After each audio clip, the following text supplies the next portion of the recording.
Assalamualaikum warahmatullahi wabarakatuh. Kami dari kelompok 9 akan membacakan mengenai membentuk pribadi berintegritas peduli dalam PI. Yang pertama adalah terbelakang. Anak adalah titipan Allah yang sangat berharga dan harus dijaga, dididik dengan baik, sebab orang tua memiliki kewajiban untuk mendidiknya sejak masih dalam kandungan hingga dewasa, sebab setiap anak yang baru lahir selalu dalam keadaan suci fitrah. Maka saat kembali nanti kepada Allah harus ada dalam keadaan yang terbaik. Kehidupan manusia adalah perjalanan yang penuh dengan berbagai perasaan, pengalaman, dan integrasi dengan orang lain. Di antara semua perasaan yang kita rasakan, salah satu yang memiliki dampak yang luar biasa adalah rasa peduli. Peduli bukan hanya sekedar emosi, tetapi juga merupakan sikap dan tindakan yang penting dalam menjalin hubungan yang sehat dengan diri sendiri dan orang lain. Peduli bukan hanya sekedar emosi, tetapi juga merupakan sikap dan tindakan yang penting dalam menjalin hubungan yang sehat dengan diri sendiri dan orang lain. Peduli menunjukkan kasih sayang dan memahami kesulitan orang lain. Allah Subhanahu wa taala berfirman dalam Quran surat Al-Maidah ayat 2 yang berbunyi, A'udzubillahi minasyaitonirrajim. Bismillahirrahmanirrahim. Ya ayyuhalladzina amanu la tuhillu sya'abirullahi wala syahrul harama wala hadya wala qalabida wala aminal bait wala aminal baita harama yabtaguna fadlam min rabbihim wa ridwana wa idza halaltum fastadu wala yajrimannakum syananu qaumin an saddukum anil masjidil harami an tatadu wa ta'awanu 'alal birri wat taqwa la ta'awanu 'alal ismi wal udwani wattaqullaha innallaha syadidul iqab. Artinya, wahai orang-orang yang beriman, janganlah kamu melanggar syiar-syiar kesucian Allah dan jangan melanggar kehormatan bulan-bulan haram. Jangan mengganggu hadyu hewan-hewan kurban dan qalaid hewan-hewan kurban yang diberi tanda, dan jangan pula mengganggu orang-orang yang mengunjungi Baitul Haram. Mereka mencari karunia dan keridaan Tuhannya. Tetapi apabila kamu telah menyelesaikan ihram, maka bolehlah kamu berburu. Jangan sampai kebencianmu kepada suatu kaum karena mereka menghalangimu dari Masjidil Haram, mendorongmu berbuat melampaui batas kepada mereka.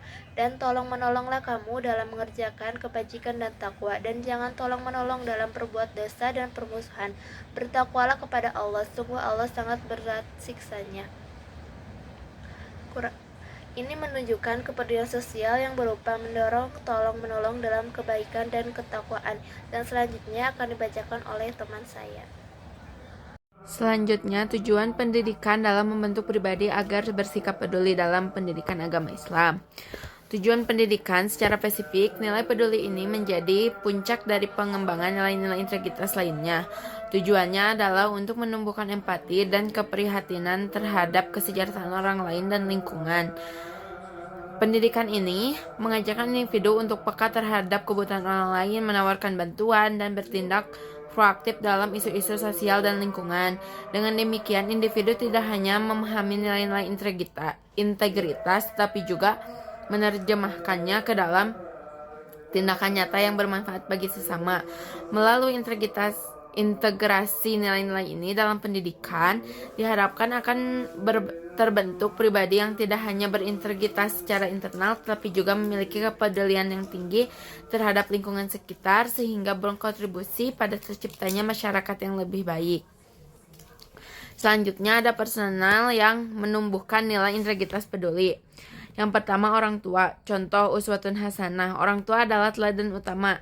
Mereka harus menunjukkan perilaku jujur, bertanggung jawab, disiplin, adil, dan peduli dalam kehidupan sehari-hari. Misalnya menepati janji, mengakui kesalahan, atau membantu tetangga yang kesulitan.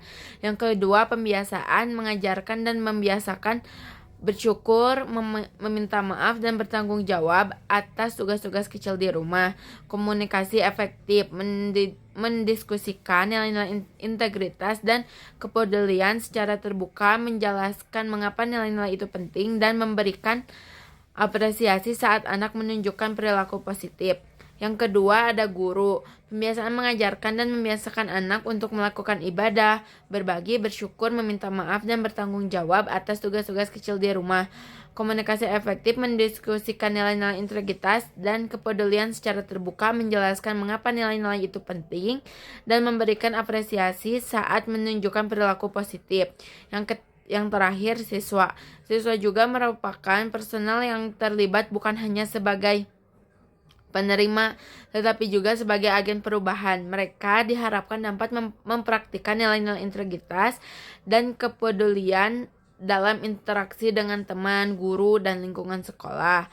Mengingatkan sesama, mendorong siswa untuk saling mengingatkan dalam kebaikan dan mencegah kemungkaran. Yang selanjutnya, pendidikan dalam menumbuhkan nilai integritas. Yang pertama, sebagai teladan, role model. Pendidik harus menunjukkan sikap jujur, adil, dan bertanggung jawab dalam setiap tindakan, baik dalam pembelajaran maupun dalam kehidupan sehari-hari di lingkungan sekolah. Penyampaian nilai, value transmitter. Pendidikan harus secara sadar menyampaikan dan mengintegrasikan nilai-nilai integrasi dalam setiap materi pembelajaran, bukan hanya dalam pelajaran PPKN atau agama. Pembimbing dan pengarah. Pendidik perlu membimbing siswa dalam menghadapi dilema moral serta membantu mereka memahami konsekuensi dari tindakan tidak berintegritas. Yang keempat, pendorong partisipasi aktif, mendorong siswa untuk terlibat dalam kegiatan yang membangun kejujuran seperti pemilihan ketua kelas secara adil atau proyek kelompok yang mengutamakan kerjasama dan tanggung jawab. Selanjutnya ialah metode dalam menumbuhkan nilai integritas kepedulian. Yang pertama, studi kasus. Siswa diajak menganalisis berbagai situasi nyata atau fiktif yang berkaitan dengan dilema moral, kepedulian, sehingga mereka bisa belajar memilih keputusan yang tepat berdasarkan nilai integritas. Yang kedua, diskusi kelompok. Memberikan ruang bagi siswa untuk berdiskusi mengenai pentingnya kepedulian, kejujuran, keadilan, dan tanggung jawab, serta bagaimana menerapkannya dalam kehidupan sehari-hari.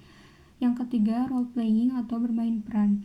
Melalui simulasi peran, siswa dapat memahami sudut pandang orang lain dan belajar menerapkan nilai integritas dalam situasi yang kompleks.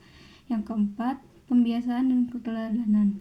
Melibatkan siswa dalam kegiatan rutin seperti piket kelas, antri, dan menyampaikan tugas tepat waktu untuk menanamkan tanggung jawab dan kejujuran.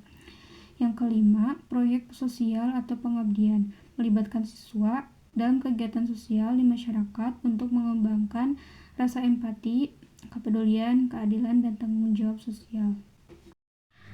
Lalu selanjutnya ialah media yang digunakan. Media yang digunakan berupa yang pertama, buku teks PAI. Meskipun klasik, buku teks tetap menjadi media utama yang memuat materi tentang akhlak mulia, kisah para nabi, sahabat, dan tokoh Islam yang menunjukkan integritas dan kepedulian. Guru perlu menekankan relevansi materi dengan kehidupan siswa. Yang kedua, ada studi kasus. Menggunakan skenario atau kasus nyata, fiktif, atau berita yang berkaitan dengan dilema moral, lalu meminta siswa berdiskusi dan mencari solusi berdasarkan nilai-nilai integritas dan kepedulian dalam Islam.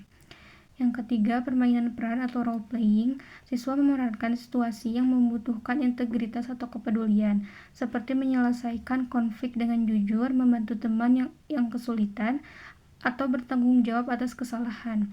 Ini membantu mereka merasakan langsung dampak dari perilaku tersebut. Yang keempat, diskusi kelompok. Mendorong siswa untuk berdiskusi tentang pentingnya integritas dan kepedulian, bertukar pandangan, dan mencari contoh dalam kehidupan sehari-hari. Yang kelima, proyek kolaboratif. Memberikan tugas kelompok yang menumbuhkan kerjasama, kejujuran dalam pembagian tugas, dan kepedulian terhadap kontribusi setiap anggota. Yang keenam, video pembelajaran. Menayangkan film pendek, dokumenter, atau animasi yang menggambarkan nilai-nilai integritas dan kepedulian. Yang ketujuh, ada e-book atau jurnal digital. Menyediakan akses ke bacaan-bacaan tambahan yang relevan dengan integritas dan kepedulian, baik dari sumber Islami maupun umum. Dan yang ke-8, papan pengumuman atau mading sekolah.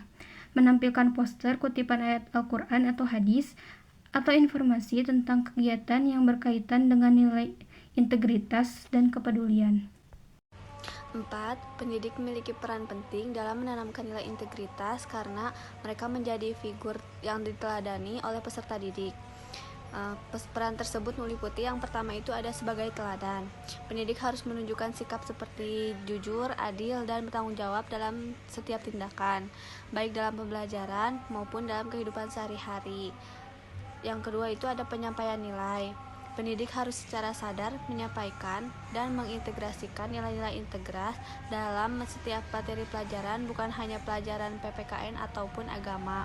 Yang ketiga itu pembimbing dan pengarah. Pendidik perlu membimbing siswa dalam menghadapi dilema moral serta membantu mereka memahami konsekuensi dari tindakan tidak berintegritas. Lalu, sebagai pendorong partisipasi aktif, mendorong siswa untuk terlibat dalam kegiatan yang membangun kejujuran seperti pemilihan ketua kelompok, dan mengutamakan yang memiliki sifat tanggung jawab.